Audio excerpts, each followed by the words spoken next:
have the amazing opportunity to be here with Anita Carmen, the founder and president of Inspire Women. Anita, thank you so much for joining us. Thank you, Clerenda. So Anita, tonight was amazing, absolutely amazing. Can you tell me a little bit about the vision of Inspire Women and how that was birthed? Well, what God wanted was a ministry that would affirm the gifts in all women. Women of all ethnic groups and all socioeconomic levels, and that's what Inspire Women does. We try to rally women across the city and inspire them to step into God's purpose and to encourage them to serve at their God-given potential.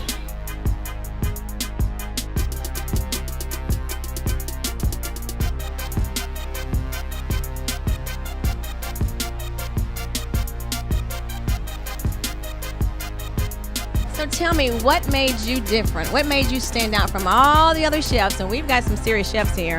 Why did they pick you? I would say, for one, it was already written in my journey. I would have to say that because I don't believe I did anything out of the extraordinary that Chef Caswell of the Reef would do, or Killam Steakhouse.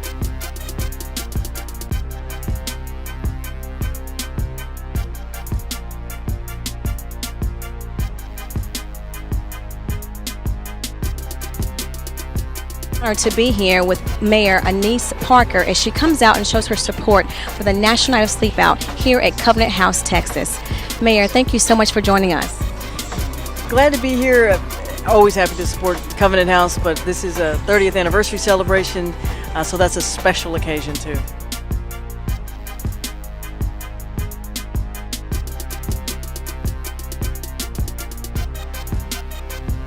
I'm here with another beautiful set of Thrivers, Tamala and David Mann. Thank you so much for joining us. Thank you. Thanks for having us. We're excited to be here today. This is our first one, so I'm excited to see what's all going to go on today. And congratulations for your award, the Equally Yoked Award. Is that correct? Yes, that is yay. We've been 25 years in our marriage. April will be 26 years, so it's really a blessing, and being equally yoked is very important. It's an award for something that we just do normally and naturally. Here with Ernest and Mary Redmond, the owner and operator of McDonald's here in Houston. Thank you so much, guys, for joining me. I appreciate that. Hey, thank you for having us. We really appreciate being here with you. So tell me a little bit about the vision for tonight. Where did this whole vision come from?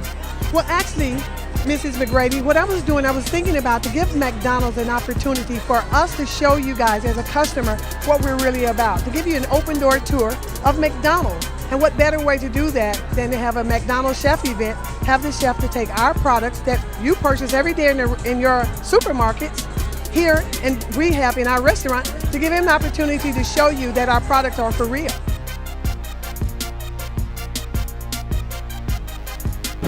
I'm here with three-time Grammy Award-winning artist, Donnie McClurkin. Donnie, thank you so much for allowing me to speak with you for a little bit. Well, I thank you for this interview. Thank you so much.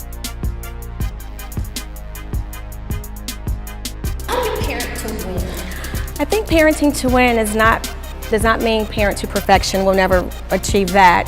Parenting to win just means doing the most and the best that you can with what you have, with where you're at. It also means you have to parent intentionally and consciously and deliberately. I saw one of the interviews that you did, and you said something I sort of had to chuckle because I was like, that was so right on point, that sometimes the mainstream media, they portray the black family. You are either scum of the earth, just criminal, getting in trouble, or as you said, we're the Condoleezza Rices, and no one really shines light on that in between. Can you tell me a little bit about... Nobody's the in between, right? The overwhelming majority are that in between. It's one of the things that I really loved when we started doing Black in America, was he told stories of regular people in the in-between, and some of them were doing amazing things and some of them were struggling, but they were regular folks because that's our story, actually.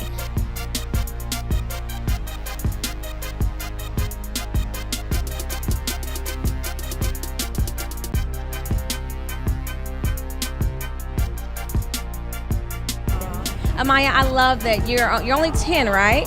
You're 10, but you're so rooted in the Word of God, and you have such an amazing faith life. Where do you get that from?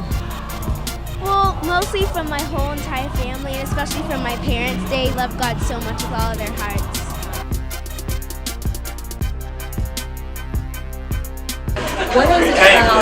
today's event, the fatherhood event, that made you come out to support it?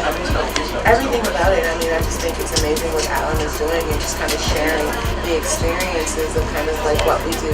So often people just kind of see us as athletes and not necessarily as family people. I mean, because we try to keep our private lives as private as we possibly can, but I think that this event is amazing. I mean, because you get an inside look at kind of who we are, and this will be the first year that women are actually a part of the summit, so we'll be able to share our experiences from our vantage point and just kind of give everyone a look inside like our life and just kind of understand that it looks very glamorous, but you know, at the end of it, we're just very kind of everyday people just like everyone else.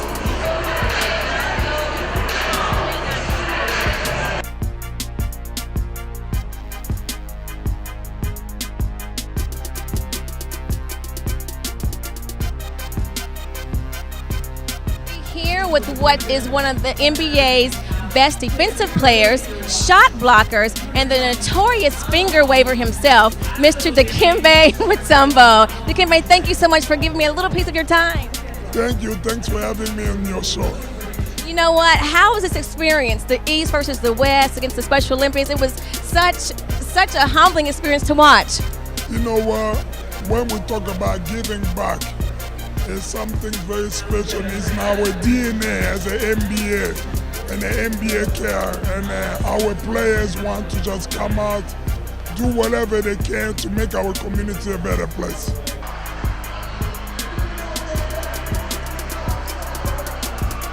So is this your first jam session? Yes, it is. Awesome. So have you seen any celebrities or athletes or players, anybody that you were just like, oh my gosh, there's... No, I haven't seen anybody though. Yes, you have. Who? Me. No.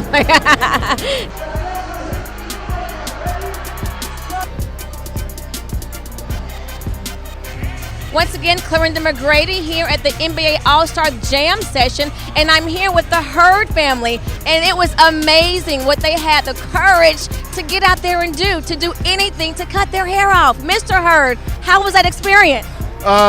Slightly humiliating. I love the haircut, love the haircut. Oh, it's so beautiful, I'm sure.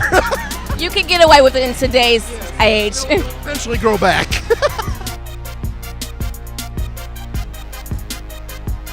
How do you parent to win?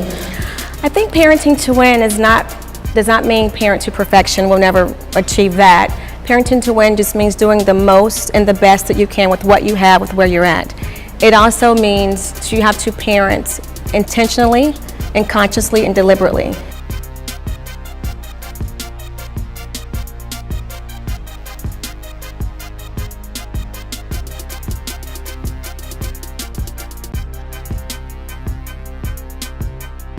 So tell me a little bit about the story behind the Juice Foundation. It's not the best story, but it's inspiring in the end. Lamont Juice Carter was like a brother to Jawan. He was a childhood friend who was diagnosed with stage 4. It started in his esophagus and it spread throughout his entire body.